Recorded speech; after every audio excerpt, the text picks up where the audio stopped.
Hey, this is Dr. Berry. This video is very, very important. Did you realize that there are millions of people walking around in the United States right now with undiagnosed type 2 diabetes? This can range anywhere from 10-year-old children to 90-year-old adults. Unless you've had the correct lab work checked, you actually have no idea whether you're diabetic or not. So if you know someone who you're unsure about their blood sugar, you're worried about their health, you want to keep them healthy and keep them around, then please share this video. Share it on your Facebook page, share it in your groups. Send an email, send a text message, but get this message out to help me help undiagnosed diabetics before it's too late. Now, let's talk about this. Is it possible that you could be an undiagnosed type 2 diabetic? Why, yes, it is. And here's how. So many people go to the doctor once a year and they get checked out. He'll use his stethoscopes, he'll poke on you a little bit, and then he'll check some lab work. And you're not a doctor. You don't know which lab work he checks, right? And so you get a call a week later from their office saying, hey, all your lab work's fine. We'll see you next year. So that's very reassuring, right? You have a false hope, a blind trust that, oh, okay, they checked everything and everything's okay. That's not the case. If they checked everything in the LabCorp or the Quest lab manual, that would cost about $25 million.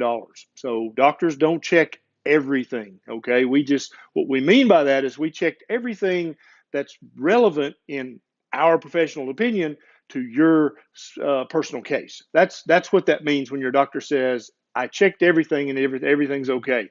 That doesn't mean he checked everything. It just means he checked everything that in his professional opinion applies to you. And in my opinion, oftentimes that's just not enough lab work. And here's why. So you go in for your annual exam, and we described that already, and he draws some blood work and checks some urine. So they'll check your urinalysis.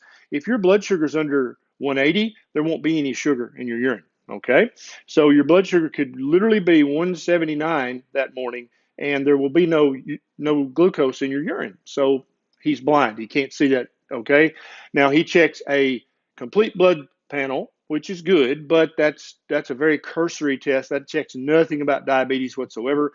Most doctors check a basic metabolic panel. Now that has a fasting blood sugar in it. And we'll get back to that in a second. But it does not check your liver at all. It only checks your kidneys and a few electrolytes and a fasting blood sugar. Of course, he's going to check that lipid panel because he's very concerned about your total cholesterol and your LDL, even though those probably don't matter. And he'll check your urinalysis. Now, for most doctors, that's it. And here's why. Your insurance will pay for that annual checkup and the annual blood work, but it doesn't pay for a lot of blood work for your annual exam. And so if your doctor codes it that way, then it'll get kicked out by the insurance company if he checks a lot of extra testing. He has to add diagnoses or symptoms to your the form he submits to the insurance company, or you'll get a bill for your labs and you'll be calling the doctor's office pissed off because you got to pay for this labs and it's supposed to be covered 100% on your annual physical. So doctors are very reluctant to check extra stuff. They're afraid insurance won't cover it, and then you'll be upset. You need to let your doctor know right up front, hey, I want to know, I want these extra things checked. I would recommend you go in with a list of lab work that you'd like checked. This is your one life and your one body. And if something gets missed, it's you that will suffer. It's your family that'll suffer. And so don't let that happen. So back to the BMP that has the fasting blood sugar in it. You can have severe type 2 diabetes and have a normal fasting blood sugar. Let me say that again. You can have right now severe uncontrolled type 2 diabetes, have no idea, not really have enough symptoms. You've just gotten used to the symptoms. You drink more water, you pee more, you just think that's who you are. You don't worry about that. But you've got type 2 diabetes. You just don't know it. Or you've got prediabetes and you just don't know it, right? Both of those things are very dangerous, and I'm going to tell you why at the end of this video.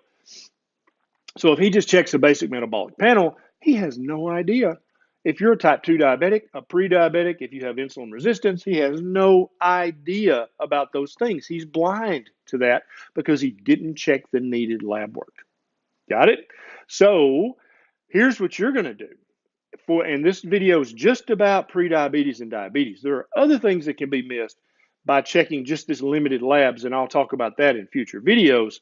You absolutely need to demand at least a once a year A1C. hemoglobin A1C. So it could be abbreviated A1C or HbA1c.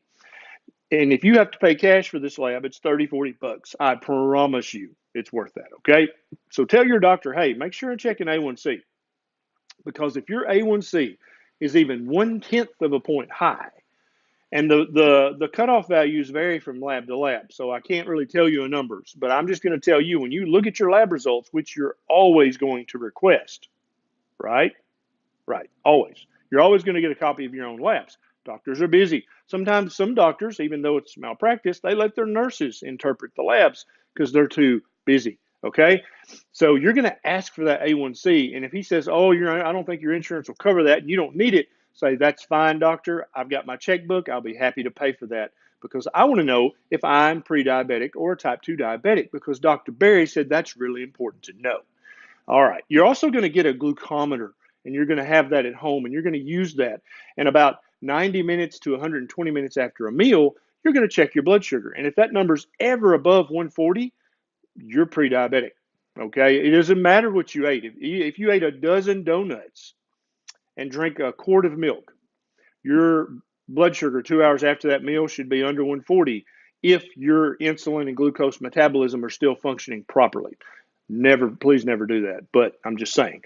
So if you ever catch a blood sugar at home 2 hours after a meal that's above 140, you're pre-diabetic. You need to go see your doctor immediately, okay?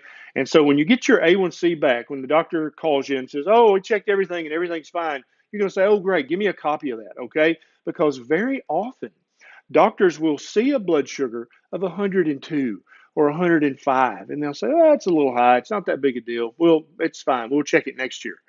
No, no, ma'am. No, sir. That's not okay. That's not fine. And I'm about to tell you why. If your A1C is 1/10 of a point high, you're pre-diabetic. Don't let your doctor say, "Oh, it's a little high. It's not a big deal." No, that's bullcrap. You are a pre-diabetic. That is important. And here's why. There are two studies. One was done recently by my alma mater in Memphis, Tennessee, at the VA Medical Center, where they proved beyond any shadow of a doubt that the damage from prediabetes and type 2 diabetes starts years before the diagnosis is made. Okay. And so for 2 or 3 years, your A1C was 1/10 of a point high, 2/10 of a point high, and your doctor's like, "Well, that's probably fine. Just cut back on the saturated fat, and I'll see you next year, and we'll see how it is then." Damage is being done that entire year to all the tiny blood vessels in your eyes, in your brain, in your heart, in your kidneys, in your penis. All those things have to have a good blood supply to function properly, okay? And for the first 5 or 10 years that you have prediabetes or type 2 diabetes, everything will still work pretty good, and it can be very falsely misleading that you're pretty healthy, even though the damage is being done.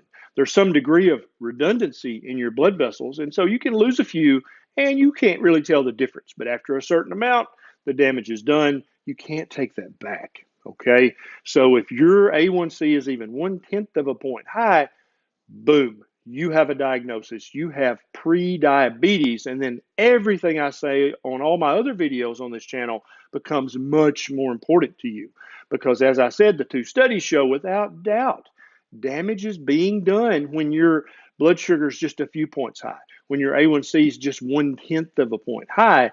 Your end organs, all those organs I talked about, are being damaged. And not all that damage can be taken back, even if you start eating properly. So if you enjoyed this video and you learned something from it, please consider clicking on the subscribe button. It's right down there underneath the screen. And there's a little bell button beside it. If you'll click that, you'll get a notification every time I get a bright idea. If you'd like to help me make more videos like this in the future, because I can promise you I'll never be sponsored by Big Pharma, Big Food, or Big Medicine, you can click on the Patreon link down below. It's a quick sign up, and you can throw a buck or two my way to help me have more time to make more videos just like this. This is Dr. Berry. I'll see you next time.